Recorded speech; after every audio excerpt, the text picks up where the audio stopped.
Tere hommikust, hea sõber! On laupäeva hommik ja on alustanud taaskord saade Mis teed? Ja mul on hea meel öelda ka sulle. Tere hommikust, Liis! Tere hommikust, Erki! Me oleme 5 kuud igal laupäeva hommikul kohtunud. Ebareaalne. Ja täna mõtlesin, et ma tahan näha. Räägid hästi, aga kas sa suudad nagu reaalselt ka midagi oma sõnadega ära teha? Kui sa oleksid täna valmis, siis ma esitan sulle ühe ametialase väljakutse. Tohoh, see kõlab küll nüüd midagi uut, sest et terve selle hooaja vältel me oleme meie saates ju käinud mäe peal, me oleme chillinud, me oleme grillinud otseselt ei ole, küll aga puhanud ja mida kõike veel, aga nüüd siis sa tahad mind tööle panna lõpuks. Ma tahan sind tööle panna ja õnneks sa ei saa higiseks selle raames, sa ei pea kusagil roomama. Natukene on vaja mõistust kindlasti ja tähelepanelikkust. Mida me siin keerutame? Mis ametit ma hakkan õppima? Maakler. Aha. Müü maha üks korter. Tavai. Tere, Algis! Tere! Tervist! Tore näha.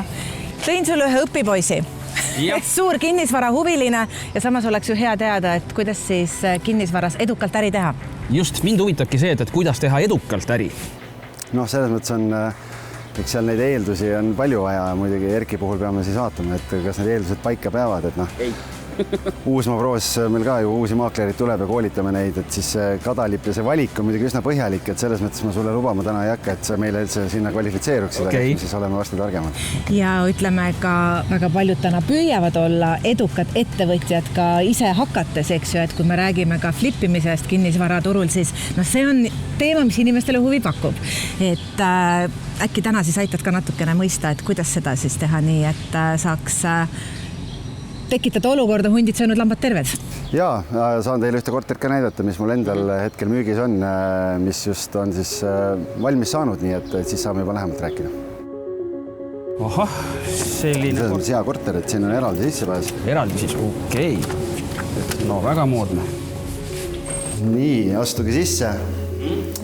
Ja uue korteri lõnd tunned. Kuna te tahtsite ametit õppida, siis mul on 2 ülesannet täna välja mõeldud teile. Ühe ma annaks Erkile, siis kuna tema, ma saan aru, on see õpipoiss, kes tahab maakleriks saada. Ma tahan miljonäriks saada, kinnisvaramagnaadiks. Nii, väga hea. Esimene ülesanne on sulle siis, et ma annan sulle 30 sekundit aega.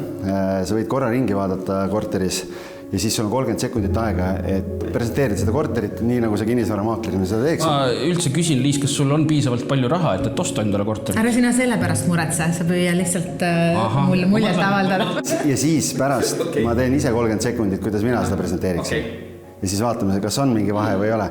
Ma loodan muidugi, et mina piinlik olukorda ei jää siin. Võib-olla on sündinud talent ja teeb 1-0, aga siis saame teada. Nii. Kiviseina.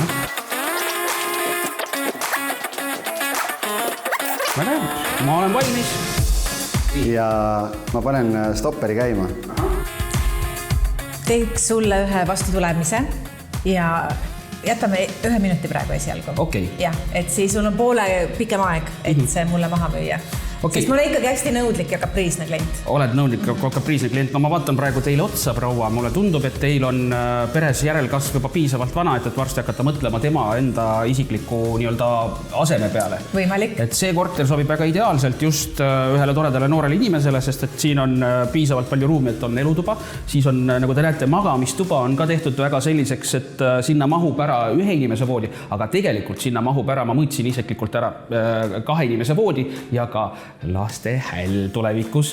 Kui me räägime korterist, siis värvid on valitud sellised, et nad on aegumatud, ehk siis heledad toonid, annavad avarust juurde, rohkem tekitavad õhku. Materjalid kõik on naturaalsed, siin ei ole kasutatud mitte ühtegi mikroplastikust kokku pressitud asja.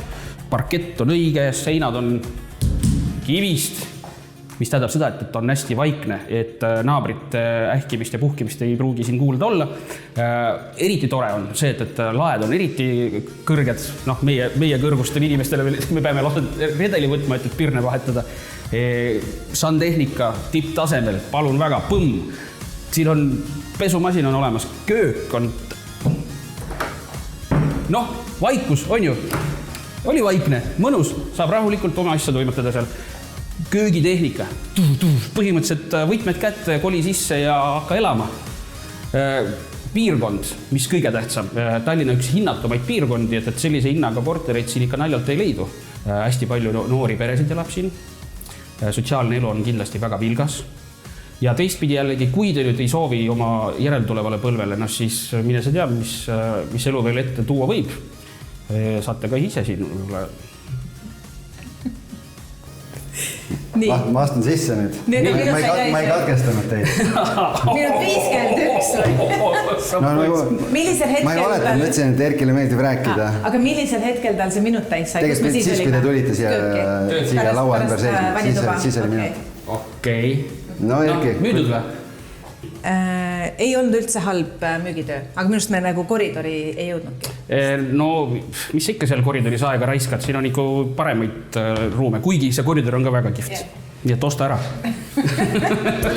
Ja nüüd ma siis saan enda osa ära teha. Tavai. Nii, me oleme valmis. Ühesõnaga, nagu te nägite, korterisse sisse tulles, see on selles mõttes väga ainulaadne korter, et tal on eraldi sissepääs, et siin vastas on ainult üks naaber, nii et siin on mõnusalt privaatne ja meil on 43 ruutmeetrit, et tegelikult selline klassikalise kahetoalise suurusega, kui te vaatate, kui praktiline see on. Siin on väga suur garderoobi osa, siis siin on, kuna ta on kaasaegne maja, 10 aastat tagasi tehtud Merko poolt, siin on soojustagastusega sundventilatsioon ja vesipõranda kütte olemas, siis selleks, et see agregat välja paistaks, on see ilusasti siia ära peidetud. Siis selleks, et ei astuks tuppa sisse, on selline väike vahesein, diivan tuleb siia, telekas ja telekalaud tuleb sinna, et on selline mõnusalt hubane. Kodukontori jaoks on ka nurk olemas, täna väga vajalik, enamus inimesed töötavad kodust. Siis see magamistuba on ka selles mõttes nagu väga hästi tehtud, et siia saab voodid panna mõlemad pidi, kas niipidi või niipidi, et see on maitse küsimus ja need lükanduuksed käivad mõlemad pidi, et kui panna voodi niipidi, siis saab mõlemad poolt siia ligi. Ja siin on olemas siis eraldi veel pimendavad kardinad, mis eraldab selle magamise osa täielikult ära ja esikus juba seda suurt garderoobi nägite. Siin on ka veel korralikult sisse ehitatud garderoobikapid, nii et väikese kahetoalise korteri kohta tegelikult ruumi palju. Olete nõus?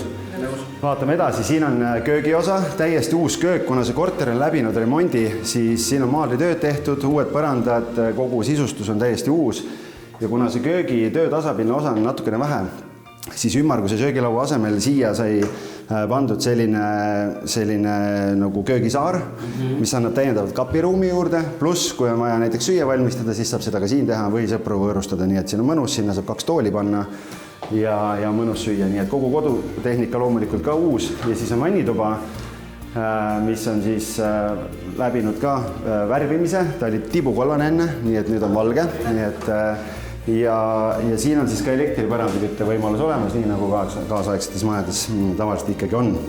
Nii et 43 ruutmeetri sisse mahutatud ära väga palju. Täna veel mööblit ei ole, mööbel tuleb paari päeva pärast, et kui see oleks täielikult sisustatud ka, siis annaks ta kindlasti veel sellise kodusema ja hubasema mulje. Aga sisustus on hinna sees, nii et kui on soovi seda korterit osta, siis hind sellest kallimaks ei lähe.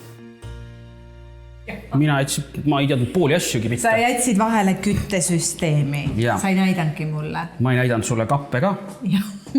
Ma ei rääkinud sulle mööblist. Sa Algis ütlesid ka, et see vannituba oli tibukollane, siin on nüüd kõik uus mööbel tehtud ja pandud. See korter on valminud sul läbi flippimise. Ja. Kui nüüd keegi vaatab ja võib-olla ei ole nii kinnisvara sõber, siis mida see flippimine tähendab? Flippimine on väga kuum teema praegu ja mitte ainult Tallinnas, vaid kogu Eestis, et seda tehakse igal pool. Flippimisel on natuke selline negatiivne maik võib-olla küljes, sellepärast, et see tegelikult inimesed arvavad, et see tähendab seda, et keegi ostab mingi korteri, siis teeb lipp-lipi peal, lapp-lapi peal valmis ja müüb ära. Aga tegelikult asja mõte on ikkagi lihtne, et kui me vaatame kortermaju ja kortereid, mida ehitatakse, siis paratamatult, kui kuskil korteris elatakse sees 10 või 20 aastat, seal tekib kulumit, mööbel vajab vahetamist, 20 aastat vana köök täna võib-olla ei vasta enam sellistele standarditele ja ootustele, nagu inimestel on. Siis eesti keeles öeldes kinnisvara flippimine nagu kinnisvara väärindamine ehk et me ostame korteri, teeme selle ilusaks, loome inimestele kodusid ja müüme neid siis ära. Muidugi seda saab teha väga erineval tasandil, et kõige levinum versioon on see, et ostetaksegi, ütleme isegi selline korter, kus on, ma ei tea, 50 aastat tagasi remont tehtud, kellegi vanaema on elanud seal sees terve elu, kõik need ilusad vanad sektsioonkapid ja kõik, mis meil endal lapsepõlvest meeles on. Need on juured põrandasse, ma lastud sinna. Et pead koos põrandaga ära võtma. Ja et see on nagu, et tehakse täisremont, kus siis vahetatakse torud, elekter, kõik asjad ära. Täna me oleme 10 aastat vanas kortermajas kus tegelikult siin on siis tehtud selline nii-öelda mugavam versioon sellest, kus on lihtsalt antud korterile uus värske ilme, seinad värvitud, põrandad vahetatud, uus mööbel ja põhimõtteliselt selline kiirem remont.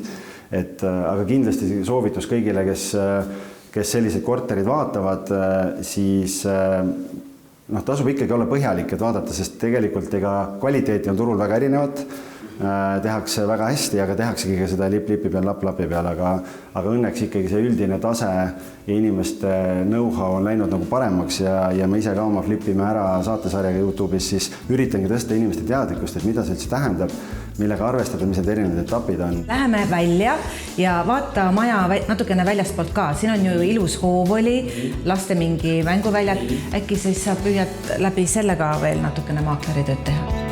Tegelikult, kui me räägime kinnisvara müügist, siis me ju tegelikult ei müü konkreetset korterit, vaid sa müüdki seda elukeskkonda. Emotsiooni ka. Emotsiooni, muidugi, et sa pead tekitama inimeses selle tunde, selle ettekujutuse, kuidas ta siin elaks. Mitte lihtsalt me ei müü seda 4 seina, vaid tegelikult keskkond on ka oluline, kus inimene elab. Ja siin ongi, et sa oled kesklinnas, sa oled nii linna südames, linnud laulavad, tegelikult müra ei ole, ilus loodus, selline tagahoovi tunne. Aga kellele ma nüüd siis selle allkirja annan, sinule või Erkile hoopis? Sina pead otsustama. Ma arvan, et sina pead otsustama jah, aga ma arvan, et ära talle liiga tee, et selles mõttes, et vahet ei ole, kumma käest sa selle korteri ära ostad ja mul oleks väga hea meel, kui see müüdud saab. Hästi tehtud, hea tein. Ma tänan. Ütleme nii, et potentsiaali on, aga tööd on vaja veel kõvasti. Komisjoni tasu kandke palun minu kontole.